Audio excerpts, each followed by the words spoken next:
اور دیگر مذاہب نے کسی انسان کی ذاتی زندگی میں دخل دینے یا اس بارے میں تجسس سے منع کیا ہے۔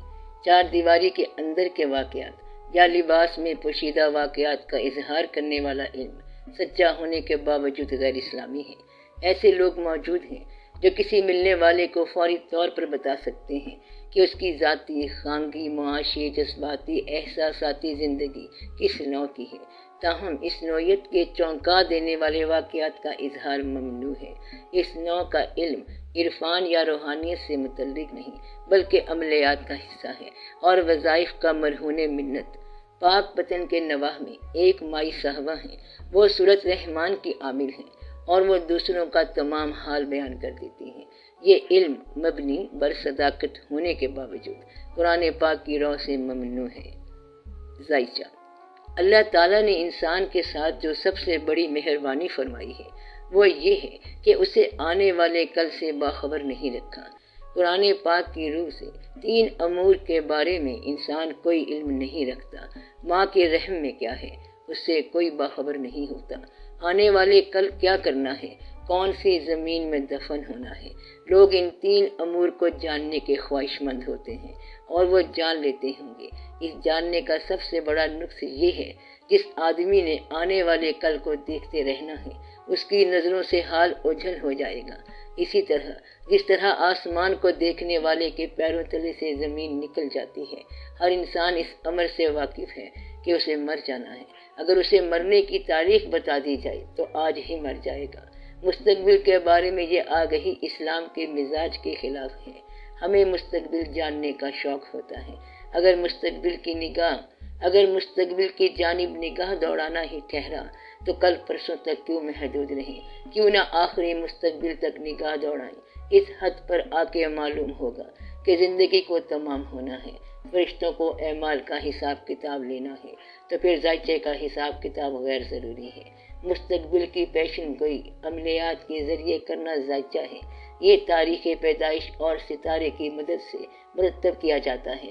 گویا یہ روحانی کیمرہ ہے جو اس انسان کے اعمال کے نتیجے میں مرتب ہونے والے ممکن مستقبل کا فوٹو لے رہا ہے۔ لیکن اگر گناہگار انسان کو توبہ کی توفیق ہو جائے تو پیش آنے والا ممکن عذاب ناممکن ہو جاتا ہے۔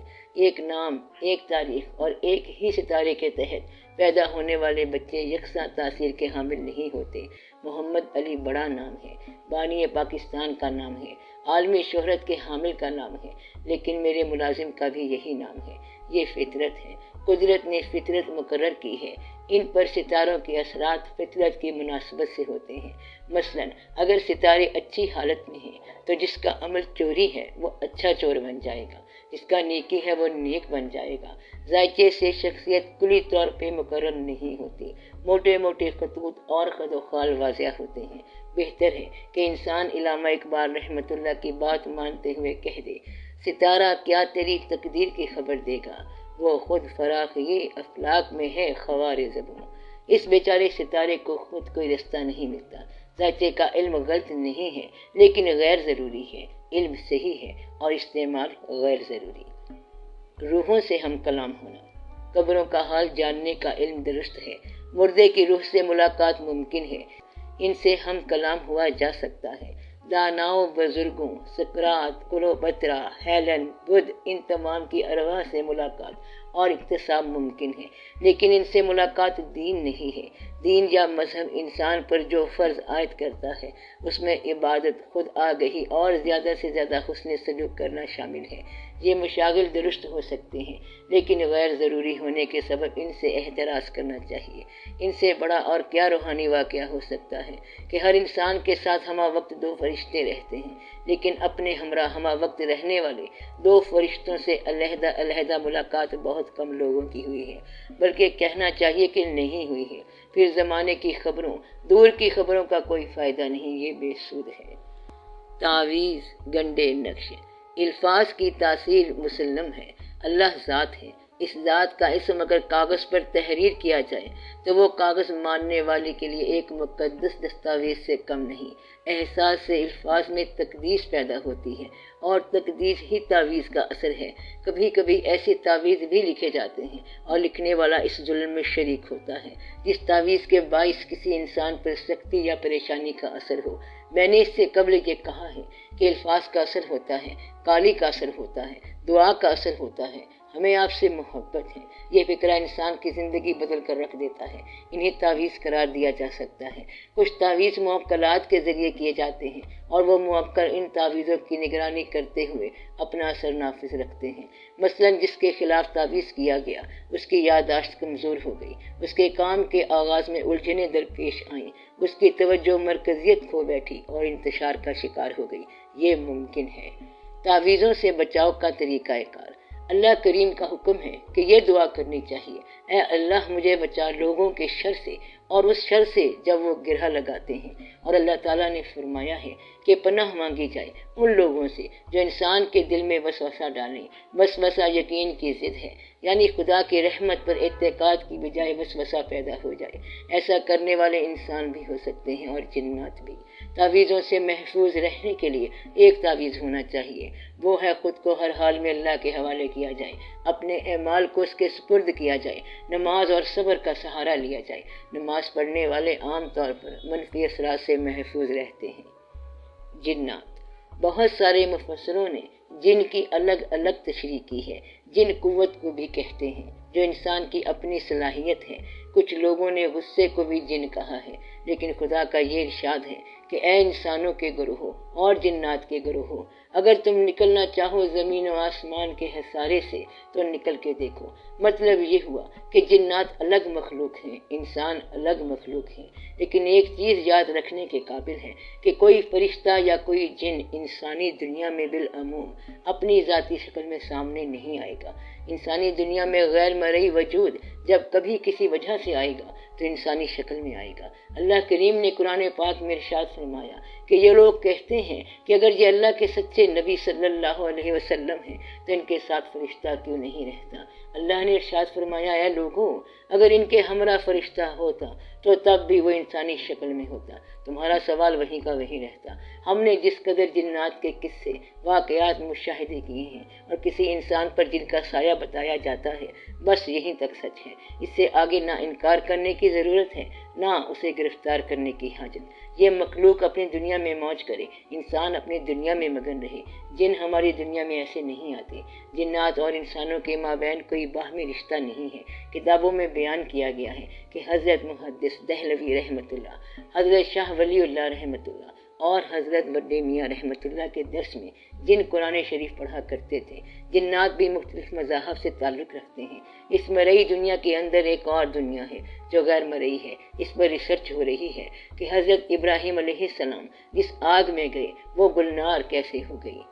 جادو، کالا علم۔ کالا علم موجود ہے۔ اگر آپ ایمان سے باہر ہو جائیں تو کالا علم رکھنے والا میاں بیوی کے درمیان فوراً جھگڑا کرا سکتا ہے۔ کھوپڑی کا علم بھی ہے۔ حضرت بابا فرید شکر گنج رحمۃ اللہ جزم میں تھے کہ چڑیاں شور مچا رہی تھیں۔ آپ رحمۃ اللہ نے زور سے انہیں گھورا، وہ مر گئیں۔ پھر ان کے لیے دعا کی اور وہ اڑ گئیں۔ اس کے بعد حضرت فرید گنج شکر رحمۃ اللہ کہیں جا رہے تھے، دیکھا کہ ضعیفہ کنواں میں سے پانی نکال کر بہا دیتی ہے۔ اسے بار بار یہ عمل کرتے دیکھا تو کہا: تو یہ کیا کر رہی ہے؟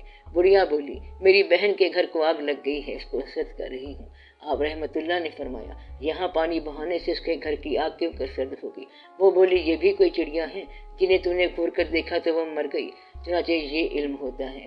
نظر آنے والی دنیا اپنے اندر ایک غیر مرئی دنیا رکھتی ہے اور وہ بے یقین ہے۔ اسے احساس کی دنیا کہیں، لطائف کی دنیا کہیں، حسن کی دنیا، حواس کی دنیا، ماضی کی بازگشت کی دنیا، مستقبل کی اطلاع دینے کی دنیا کہیں، یہ ہے ضرور۔ کبھی کبھی آسمان زمین کی دنیا میں دخل دیتا ہے، کبھی زمین آسمان کی دنیا میں دخل دیتی ہے۔ چاند گرہن اور سورج گرہن کے اثرات زمین پر بسنے والے انسانوں پر پڑتے ہیں۔ حاملہ عورت ان سے بطور خاص متاثر ہوتی ہے۔ زمین والے جب آسمان سے دعا کرتے ہیں اور انہیں آسمانوں سے نور ملتا ہے، اسی طرح زمین آسمان کی دنیا میں مخل ہو جاتی ہے۔ زمین اور آسمان ایک دوسرے پر اثر کرتے ہیں۔ روحانیات۔ ایک اور شعبہ ہوتا ہے روحانیت۔ لوگ جب کہتے ہیں جا ہو جا، تو یہ نہیں کہ وہ خود کرتے ہیں، بلکہ خدا سے دعا کرتے ہیں، اپنے لفظ کی نگرانی کرتے ہیں دعا کی مدد سے، اس لیے ان کی بات سچی ثابت ہوتی ہے۔ یہ میرا نسخہ ہے کہ اگر ایک شخص 40 روز تک فیصلہ کرے کہ سچ بولے گا تو 40 دن بعد اس کے منہ سے نکلی ہر بات پوری ہوگی، خدا اس کی بات سنے گا۔ بزرگوں کی بات صداقت، فکر اور دعا سے پوری ہوتی ہے، بنا تعویذ کے، بغیر عمل کے۔ روحانیت اللہ تعالیٰ کے فیصلوں کو منظور کرنا، تسلیم کرنا ہے، اپنے فیصلے منظور کرانا نہیں۔ تو نے بخشا مجھے یہ قلب سلیم، کیوں نہ ہوں تیرے فیصلے تسلیم۔ جس کے پاس یہ کلمہ تسلیم ہو اس کے پاس روحانیت ہے، وہ دعاؤں سے بھی گریز رکھتا ہے کہ میرا مالک اس کو دعا کے بغیر دے رہا ہے، اور میرا کام یہ ہے کہ اس کی رضا سے رہوں، اور جب وہ بلائے گا تو آنے کو تیار رہوں۔ روحانیت کا یہ فیصلہ جب تسلیم ہو جاتا ہے تو اپنی روح کی رہنمائی کے لیے کوئی روح ہوتی ہے، اسے نسبت یا وسیلہ کہتے ہیں۔ ہمارے ہاں یہ نسبتیں طریقت کہلاتی ہیں۔ حال کی زندگی میں ماضی کے بزرگوں اور سرکار دو عالم صلی اللہ علیہ وسلم کی اپنی ذات گرامی سے باطنی اکتساب کرنے کے لیے سلاسل طریقت وجود میں آئے، اور جہاں حال اپنی تمام تر صلاحیتوں اور مساعی کے باوجود انسان کے بس میں نہ ہو، وہاں باطن ایک صفت کے طور پر انسان کی اعانت کو موجود ہوتا ہے، اور اسے کہتے ہیں فیض۔ ہم جس ذات کو پکارتے ہیں وہ ذات اپنے اسم کے تقدس کی خاطر ہمہ حال اپنے اسم کے ساتھ نگران کے طور پر موجود رہتی ہے۔ اس لیے اچھے بزرگوں کے اسما پکارنے سے ہمیں اس بزرگ کی شفقت یا عنایت کا کچھ احساس ہو جاتا ہے۔ اسی طرح جس طرح صحراؤں، جنگلوں، بے سمت راہ گزاروں میں ہم جب پکارتے ہیں تو راہ دکھانے والا روحانی شعور عطا کرتا ہے، اسی طرح جس طرح پرندوں کو اسی فضائے بسیط میں رات کی تاریکی میں راہ دکھانے والا رستہ دکھاتا ہے۔ یہ کوئی امر تعجب نہیں۔ اللہ کریم کا ارشاد ہے کہ اس نے شہد کی مکھی کو الہام عطا کیا کہ وہ شہد بنائے۔ معمولی کیڑے کو شہد بنانے کا فن عطا کرنے والی ذات روحانیت کی نگرانی کرتی ہے، ہمیں ہمارے اعمال کی عبرت سے بچانے کے لیے توبہ کا راستہ دکھاتی ہے، اور ہمیں ان لوگوں کے وسیلے سے مطلع کرتی ہے جن پر اللہ کا انعام ہو چکا، اور وہ اتنے حقیقی ہوتے ہیں کہ ظاہر کی دنیا ایک خواب سے نظر آتی ہے۔ خواب دو بیداریوں کے زمانوں کے درمیان حالت نیند میں کسی عمل کی آگہی کا نام ہے۔ مثلا نیند سے پہلے جاگتے تھے، نیند کے بعد پھر جاگتے ہیں۔ اسی طرح زندگی سے قبل خدا کے پاس تھے، زندگی کے بعد پھر خدا کے پاس ہوں گے۔ گویا دوران زندگی جو کچھ ہو رہا ہے خواب ہے۔ پیغمبروں کے خواب امر الہی ہوتے ہیں۔ کچھ خواب استعارے کی شکل میں آتے ہیں، ان کا مفہوم ان کی تعبیر کے حوالے سے جانا جا سکتا ہے۔ خوابوں کے سچا ہونے کی شرط یہی ہے کہ خواب دیکھنے والا معصوم ہو، پاکیزہ ہو، لالچ اور خوف سے آزاد ہو۔ یہ دونوں امور بے حد ضروری ہیں۔ درود شریف پڑھنے والے بھی اکثر سچے خواب دیکھتے ہیں۔ استخارہ بھی خواب ہے، آگہی کا ایک اسلامی انداز۔ نظر دراصل ایک آہ ہے جو دیکھنے والے کے دل سے نکلتی ہے، اور وہ صرف کسی نہ کسی نقص میں مبتلا کر دیتی ہے۔ کبھی حاسد، کبھی چاہنے والی کی نظر لگتی ہے، کبھی ماں باپ کی نظر لگ جاتی ہے، اور بہت کم لیکن ایسا ہوتا ہے کہ انسان کو اپنی نظر لگ جاتی ہے۔ اس سے بچنے کے لیے دعا ہے کہ اللہ چشمے بد سے بچائے، اس کے لیے صدقہ دیا جانا بے حد مناسب ہے۔ توہم پرستی۔ جب ہم خدا کا نام لیتے ہیں تو کہتے ہیں کہ خدا ظاہر ہے، باطن ہے، اول ہے، آخر ہے، شہرک سے قریب اور انسان سے بہت دور، زندگی دیتا اور زندگی لیتا ہے۔ ایسی صفات جو بظاہر متضاد ہیں، ماننے والوں کے لیے کوئی مربوط عقیدہ نہیں بنا پاتی، تو لا علمی کی بنا پر جاہل لوگ توہم پرستی میں مبتلا ہو جاتے ہیں۔ توہم پرستی جاہلوں کا آسرا ہے۔ اس حوالے سے ہندوستان کے باقی مذاہب اور ان کی توہم پرستی نے خاصا کردار ادا کیا ہے۔ اگر ہم اپنے سماج کو صحیح معنوں میں توحید و رسالت اور منشائی اسلام سے آگاہ رکھیں تو توہم پرستی کے شیش محل از خود ٹوٹ جاتے ہیں۔ آج ہم سڑکوں پر کالے بکرے کا سرا پڑا دیکھتے ہیں، کچھ تاریخی منحوس خیال کی جاتی ہیں، کچھ انسان بدشگون تصور کیے جاتے ہیں۔ یہ سب توہم پرستی کی علامتیں ہیں، اور توحید پرستی ہی اس سے نجات کا رستہ ہے۔ انسانوں کا پرواز کرنا۔ انسان بھی پرواز کر لیتے ہیں۔ یہ کشش شکل کے مطابق لطافت کا حاصل کرنا ہے۔ آج کے عہد میں کئی جوگی، کئی سادھو اپنے مریدوں کو اوپر بنا رہی ہیں۔ حقیقت یہ ہے کہ اگر کوا اڑے تو کوا ہی رہے گا، شاہین بیٹھا ہو تو شاہین ہی رہے گا۔ فطرت نہیں بدلتی۔ صفات میں ارتقاء پیدا کرنا مقصود نہیں ہے، ترقی مدعا نہیں ہے، مدعا تقرب حق کی خواہش ہے۔ اگر تقرب حق چھوڑ دیں تو ہمارا ہر ارتقاء، ہر کامرانی عبرت کے علاوہ کچھ نہیں۔ اگر تقرب حق خواہ بظاہر ناکامی ہو خواہ شہادت ہو، ایک بہت بڑی کامرانی ہے۔ کربلا میں شہید ہونے والے امام علیہ السلام کامیابی کی انتہا ہیں۔ ہمارا ہر وہ عمل درست ہے جو فطرت سے مطابقت رکھتا ہو۔ اڑنا کوئی بڑی بات نہیں، پرندے اڑنے کی قدرت رکھتے ہیں۔ جسمانی طاقت بڑی بات نہیں، ہاتھی بہت بڑی طاقتور شے ہے۔ جو چیز انسان کو اشرف بناتی ہے وہ اس کا ادراک، ضمیر اور پہچان ہے، اس کی روح اور روح کی لطافت ہے، اس کا مظہر خداوند ہونا ہے۔ اس کا سب سے بلند مقام وہ ہے جو حالت سجدہ میں ہوتا ہے۔ اس وقت انسان اپنی روح کی پرواز میں عروج میں ہوتا ہے۔ گنڈا کرنے والے ظالم خسارے میں رہتے ہیں۔ اسلام نے انہی کاہنوں سے نجات دینے کے لیے توحید کا رستہ دکھایا۔ قرآن کریم کی ہر آیت پورا اثر رکھتی ہے، لیکن یہ یاد رکھنا چاہیے کہ قرآن کریم ذائچے کے لیے، موکلوں کے لیے اور تعویذوں کے لیے عطا نہیں ہوا۔ یہ راہ ہدایت ہے اور راہ نجات ہے۔ دست شناسی۔ ہاتھ کی لکیریں عام طور پر بہت کچھ بتاتی ہیں۔ ہماری تقدیر کا بہت سا حصہ دوسروں کے ہاتھ پر ہے، وہ جن کی صحبت میں ہم ہمہ وقت رہتے ہیں۔ مثلاً میرے ہاتھ پر اگر محبت کی لکیر ہے اور میرے محبوب کے ہاتھ پر یہ لکیر معدوم ہے تو اپنی لکیر کو دیکھ دیکھ کر محبت کرنا نادانی ہے۔ بہتر یہ ہے کہ ہم اپنے ہاتھ کی لکیریں آسمان کے ستاروں کی مانند اپنے حلقۂ غور میں لائیں۔ خدا کی رحمت پر بھروسہ رکھتے ہوئے اپنے مستقبل کو اپنے اعمال ہی سے نہیں، اس کے احسان اور اس کی رحمت والے رسول صلی اللہ علیہ وسلم سے متعلق دیکھیں تو ہاتھ کی لکیریں بے معنی ہو جاتی ہیں۔ ہر چند کہ یہ علم درست ہے لیکن غیر ضروری ہے۔